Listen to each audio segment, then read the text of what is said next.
Hello students, welcome back. Today we are going to learn about Unit 8 and Unit 9. Let's begin with Unit 8, New Devotional Paths. In medieval northern India, many quiet saints responded to new social and religious situations. They expressed their ideas through dialogue, that is discussion or conversation, and dissent. What do you mean by dissent? Open disagreement with accepted belief. Three major figures we study here are Kabir, Baba Guru Nanak, Mirabai. They questioned rigid religious boundaries and created new devotional paths. Moving on to 8.1, Weaving a Divine Fabric, under which we are going to study about Kabir. Let's see his time period and importance. Kabir lived in the 14th and 15th centuries. He was one of the most influential poet saints of northern India. Historians reconstructed his life using his poems, later hagiographies. When I say hagiographies, that means religious biographies of saints often written long after their death. Now, sources of Kabir's verses. Kabir's compositions survive in three traditions. The first one is Kabir Vijay, that is preserved by the Kabir Panth. The second one is Kabir Granath Vali, associated with the Dhadu Panth. And the third one is Adi Granath Sahib. These were compiled long after his death. By the 19th century, his verses circulated widely in printed form. Language and style of Kabir's poetry. Kabir's poems exist in many dialects. Some were written in Sant Bhasha. Here the Sant Bhasha means common devotional language used by saint poets. He was a nirguna poet. When I say nirguna, belief in a formless God without physical attributes.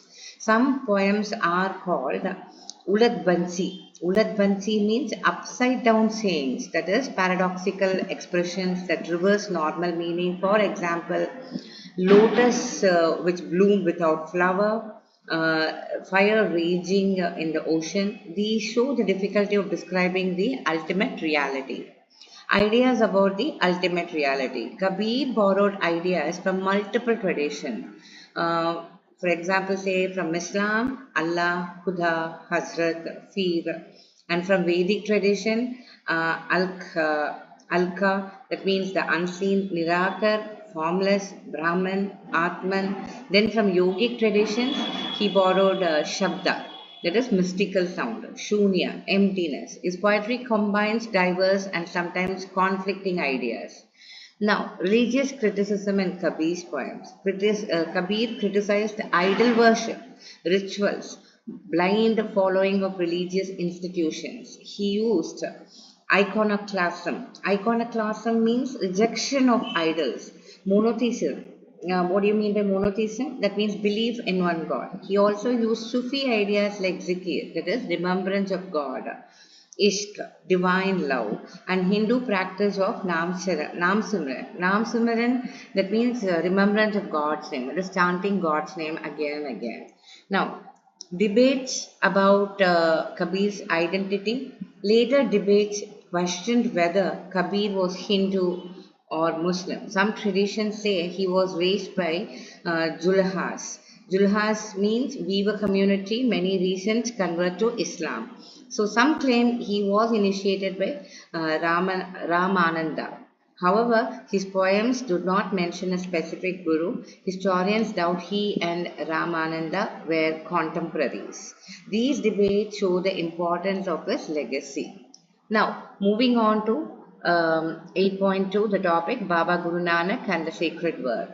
Let's understand his early life. Baba Guru Nanak lived between 1469 to 1539. Born at Nankana Sahib near River Ravi. He lived in Punjab. He studied Persian and trained as an accountant. He traveled widely and interacted with Sufis and Bhaktas. Now, what was his religious ideas? He advocated nirguna bhakti, again formless devotion. He rejected ritual baths, sacrifices, image worship, then austerities, that is strict self-discipline. Scriptures of both Hindus and Muslims, he believed the absolute had no gender, no form. When I say absolute, that means the God. Okay, they call it as Rabb. He believed that absolute had no gender or no form. So the next comes is shabad and music. He composed hymns. Hymns is nothing but songs that is called shabad. These were sung in ragas, that is melodic framework in Indian music. He was accompanied by Mardana who played the rab. Now, organization of followers. He created a community called Sangat, that is congregation. He appointed Angad as successor. This Guru's succession continued for nearly 200 years. Now, formation of Sikh community. Guru Arjan compiled hymns into Adi Granth Sahib. Hymns were called Gurbani. Guru Gobind Singh added Guru Tej Bahadur's composition. Final scripture became Guru Granth Sahib, founded the Khalsa Panth and introduced the 5Ks. Now moving on to the topic, 8.3, Mirabai, the devotee princess. Now let's see her life and background. Okay, Mirabai lived in the between 15th and 16th centuries. She was a Rajput princess from Merta, married into the Sisodia clan of Mewar. She recognized Krishna as a lover and lord,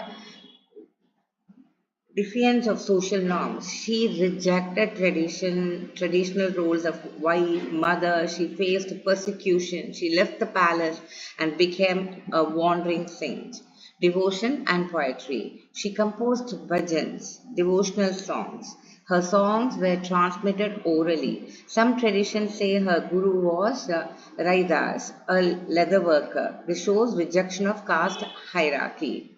Now, later life and legacy of Mirabai, she gave up royal comforts. She wore white widow robes or saffron robes of renouncer. She did not establish a sect. She remains an inspiration, especially among lower caste communities, poor groups in Gujarat and Rajasthan. So, the quick conclusion of this chapter is Kabir challenged religious boundaries. Guru Nanak laid the foundation of Sikhism. Mirabai challenged caste and gender norms. All three created new devotional paths based on dialogue and dissent. Now, moving on to the next unit, the final unit of this lesson, Unit 9, Reconstructing Histories of Religious Traditions. So, in this unit, we understand how historians reconstruct the histories of religious traditions. Reconstruct means to rebuild or piece together the past using evidence. Studying religion is not simple. It requires different kind of sources and careful interpretation. Now, let's see sources used by historians. Historians use many types of sources to study religious traditions. These include sculpture, that is statues and carved figures related to worship. Architecture, say that temple, mosque, monasteries, dargahs and other religious buildings. Stories of religious preceptors.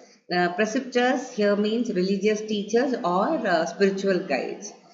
Or we can call that as, pronounce it as preceptors. Okay, composition by devotees. Writing by women and men who try to understand the divine. Divine here, God or the supreme spiritual power.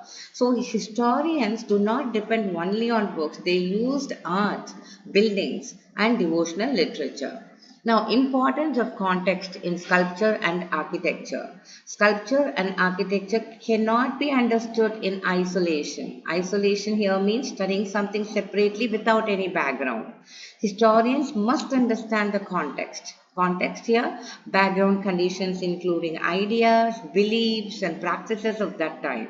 To understand a temple or mosque properly, historians must know religious ideas of the period, beliefs of people, ritual practices. Without all this context, images and buildings may be misinterpreted. That means wrongly understood. So, context is essential.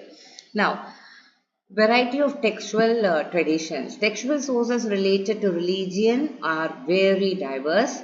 Diverse means varied or and different. They are written in different languages, different literary styles. For example, vachanas. Vachanas, you all know that it is a short devotional sayings in Kannada. That's the language. Basavana's vachanas were written in simple and direct language. The second example is Firmans. Firman is nothing but it's a royal order issued by a Mughal emperor. These were written in ornate Persian. Ornate means highly decorative and elaborate in style. This shows how different religious texts can be in tone and language. The next one is skill required to understand text. Understanding religious text requires different skills. A historian must know several languages, understand literary styles, recognize genre specific features. When I say genre, type or category of writing such as poetry, hymns, royal orders, sayings. So, history or say historians must also notice the tone, that is, the mode or attitude of writing, vocabulary, the choice of words that they are going to use, and method of expression.